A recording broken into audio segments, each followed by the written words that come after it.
Hi, my name is Ernest Hota. I'm the director and owner of Natural Alternatives in Monaga, Minnesota. And Natural Alternatives is a synergy of practitioners working together to help address the healing and rejuvenation of a whole host of issues. And today, one of the things that we're going to spend some time talking about is a syndrome called thoracic outlet syndrome. And before we get into that, I want to make sure that you understand there is both a neurological component to the possibility of thoracic outlet syndrome and also a vascular component. So meaning that blood supply could be compromised. And I'm going to show a brief picture here because it's actually pretty important to kind of see the overlay of how this works. The area that we're talking about is the thoracic outlet is from here, and both the vascular and neurological components also can come from the upper back. So there's a neurological component there and a vascular component here, and you can see in the picture where the blood supply can be compromised in the neck and in through the front of the shoulder and down into the arm. And people can have a whole host of symptoms that are associated with it. Numbness and tingling is very, very common. Neck pain, radiating pain into the arm and the shoulder, pain in the upper back coming down and radiating to the front of the neck and shoulder. Circulatory discomfort. If they bring their arm above their head, their hand will go numb and tingly. Or if they hold their arm out driving their car, for instance, their hand will go numb and tingly. Or also really, really common is during the winter months, their hands are very cold. They're very tough trying to get good circulation into the hands because, again, it's the blood supply may be potentially encroached and encompassed in this area that is entrapped. So we try to look at both of these two possibilities, the neurological and also the vascular components, in addressing this issue. But now, before I go there, I want to talk about one thing involving both neurological and vascular supply.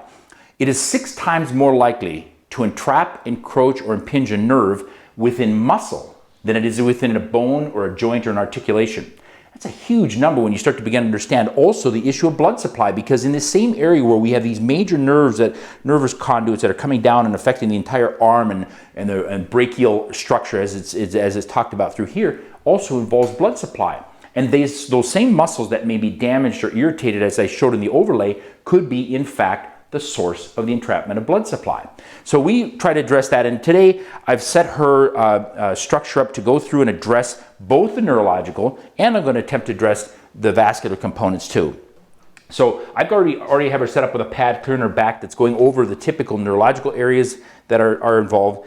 And I'm going to really focus some energy here in the front of the neck and following these muscles, scalene muscles. There's also a group of muscles off the jaw and face that come down are called the platysma. And so these areas through the front of the neck and here, and as you saw in the overlay of the picture, can be causing the entrapment of the blood supply or possibly also the nerve supply that is ultimately affecting these symptoms. Many, many, many people suffer with a host of different issues, not realizing that this thoracic outlet component might be the source of the issue. And having somebody get in and addressing it and helping them could be big time relief. Again, for numbness, tingling, neck pain. I've had people even go so far because of the damage involved in this muscle structure to tell me that it affects their swallowing. They'll notice that it's difficult for them to swallow. There's also a very, very easy test for the compression of blood supply, and that's with the blood pressure cuff. A lot of times, if you've got thoracic outlet syndrome, you'll notice a change in blood pressure. So you can measure it actually by keeping your arm down and bringing your arm up, and changing position and blood pressure will alter. So our goal at Natural Alternatives is to get you in, to expose you and understand that there are alternative ways to address how people suffer with pain and dysfunction. And thoracic outlet syndrome is just one of those many things that people battle with, that sometimes I've seen even surgical procedures done where they go in and try to take away bone structure or do something to open up and create space, maybe because of motor vehicle accidents or falls or injuries. And again, I would really encourage you, try to look at non-surgical options if at all possible. Not to say that surgery isn't beneficial, but guess what? Many, many times it's not necessary if you know how to have somebody go in and address these issues. Our goal at Natural Alternatives, combined between all the practitioners that are here, Dr. Wheaton, Dr. Gottenberg, Dr. Anderson, myself, is to go in and give you these alternative options, ways to help address pain and dysfunction. And thoracic outlet syndrome is one of those issues where we can help you in a big way. So again, welcome. Go check out the trailer on our website. Look at all the videos about Natural Alternatives. We'll hope you're pleased. Thank you.